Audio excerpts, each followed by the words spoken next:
Hello, hello, hello. You're tuning into another episode of TheWunderkindShow. Today's second topic, I told you so, I told you so, I told you so. So, today was the first practice of training camp with pads. And so far, in the comment section and on Twitter and in my DMs, people have conversed with me and said, and I like when people converse with me, so that's not a problem. But the people were telling me that the reason why the offensive line was getting beat like an African drum, like that, was because there were no pads allowed. They said as soon as pads get on, it's going to change immediately. That's what was told to me. That's the statement that was given by multiple Raven fans. Because I said, look, the things that I'm worried about on this team is the offensive line, cornerback 2, you know what I mean? And health. The health of our stars, the health of these wide receivers, Bateman. That's what I'm worried about. Those are the top 3 things on my list. So, today, of course, with it being the first day of pads, I'm like, okay, well, we should have a more equal, more fair game. The offensive line should be much more, dominating at the point of attack because now you can run with pads, you know what I'm saying? And I'm going to play somebody I really don't like that too much. I mean, I don't know the guy, but I'm not a big fan of his. Him and Ryan Mink, they run the stuff for Ravens. I forgot his. I don't really know his. I don't really want to know his name, but he covered it and he kind of summed it up in a quick couple words. So I'm gonna play the clip and then we're gonna break it down because I found it hilarious, absolutely hilarious. Both sides of the ball had their moments today. The defensive front pushed their way into the backfield on several instances. But then on the flip side, the offense also hit some nice shots down the field. And veteran wide receiver Nelson Aguilar had the play of the day with a leaping end zone grab. So one of 2 things that's plagued us. Giving up big plays through the air. That plagued us all last year, especially in the fourth quarter. And the offensive line not being able to hold up in pass pro. That's a problem. Now, can it get better? Hopefully it does. Hopefully it gets rectified. Hopefully they use it as a building block to get to a higher level or higher standard for themselves. But for this first practice, they had Owe looking like Lawrence Taylor. LT. In his prime. Swim moving everybody. And for anybody that being like, oh, well, we expect that. Owe was supposed to get just as good. He's going to be like LT in the regular season. Oh. Stop lying. Stop lying. Because we know you lying. I'm tired of it. Stop coping. You're purple coping. You're poping. Like, bro, and this is what I'm trying to tell people, right? I want this defensive line to be great. I want it to be great.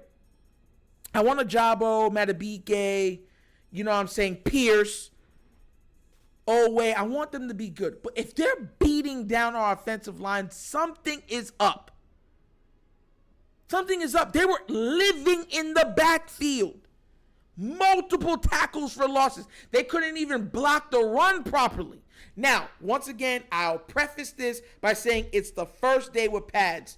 But I was told that it would change as soon as pads came on. And that was a fear that I had. Because everyone's talking about, who we have. Ronnie Stanley, hopefully he can stay healthy. Linderbaum, he has high ceiling. But, he gets moved off the ball. He's a smaller center. You know what I mean?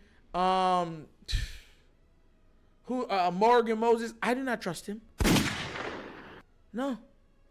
Zeitler, he's getting older.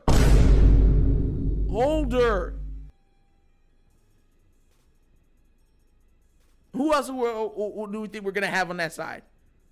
Like, come on now, bro. Like, I'm worried about it. And everyone gets in that Nitro's not something to be worried about until, one of them miss a key block and someone gets injured and everyone's looking at me like, wow, Nitro, I can't believe you jinxed us. No. So, I'm just hoping that this offensive line can find cohesion. Operative word, message. Like, straight up, they need cohesion. They need to be able to be one. That's what the strong offensive lines are. They're not individually just great. They operate as a unit, a solidified unit. And that's what this has to happen. Second thing that was irking me was that we were getting absolutely shredded through the air. So it was one or two things that was happening. Either they were completing long passes or it was a sack, fumble, tackle for loss. One of those three. And that's how it was. Either a long completion, right? Or a tackle for loss, a sack,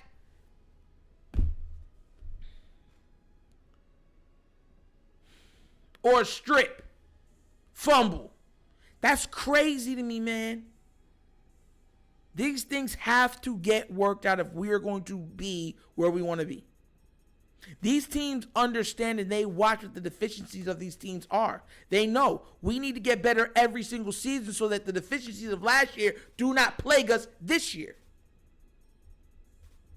Easier said than done. I know, I get it. But it's something that needs to be rectified quick, fast, in a hurry. I'll tell you one thing. Now that you paid Lamar, you got to protect the goods. You notice how the Chiefs paid Patrick? Like, hey, man, we protecting the golden goose. Because I tell everybody, everyone's like, oh, Patrick Mahomes doesn't got weapons like that. Yeah, but he has a top 2, top 3 offensive line, which gives him enough time and the receivers to get open. Now it's just up to him to find them, to absorb quick enough. Right there. Touchdown. You know what I mean? That's the give and take. But, we're going to get to see how this works. I'm not going to trip too much, but it is something that I'm worried about extensively. Y'all guys watch the content. You know what I'm looking for. You know exactly what I've been pointing out. A lot of people have pointed out that, Zeitler, and stuff like that. But Zeitler's getting older. Zeitler's like 33, 34 years old. Somewhere around there. How much, when does his decline start? Because offensive linemen, they have steep drop-offs. Like, they can be nice, and then they're just like, bloop. No longer relevant. You know what I'm saying? But I'm worried about our team. And I think every single person should be. And I'll be paying attention to them moving forward, especially when it comes to those two things. The back end of the defense with the corners. Not our safety. I'm not too worried about our safeties. I think our safeties are going to be amazing. But definitely our cornerback room is a big, question mark on it. And our offensive line. Big question for me. Because there's going to be a lot of sliding of protection. And if somebody doesn't slide properly, it's a free shot at your QB. And we know what free shots do. They allow the defense to absolutely pummel your passer. Take shots on the passer. And they're hopefully trying to knock him out of the game.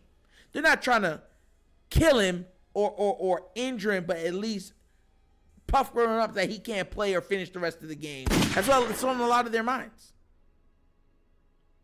But what do you guys think? Is Nitro tripping once again, or are you guys starting to have questions about the offensive line and the cornerback room? Because I certainly do. And I think they need to be rectified quick. If not, we're going to have to bring some people in. But that's another episode of The Wunderkind Show. Thank you for watching. You know how we get down. We have fun and we laugh. But everything we talk about rooted in what? Facts and truth.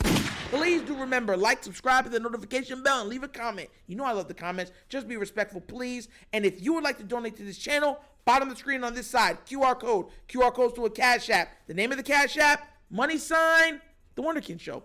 Easy. And last but not least is the Patreon. If you want extra access, behind the scenes, more content, and you want to be able to talk to me directly, that's how you do it.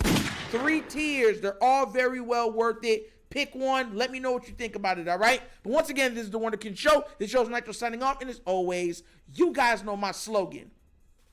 Peace. And I am out of here. Yeah.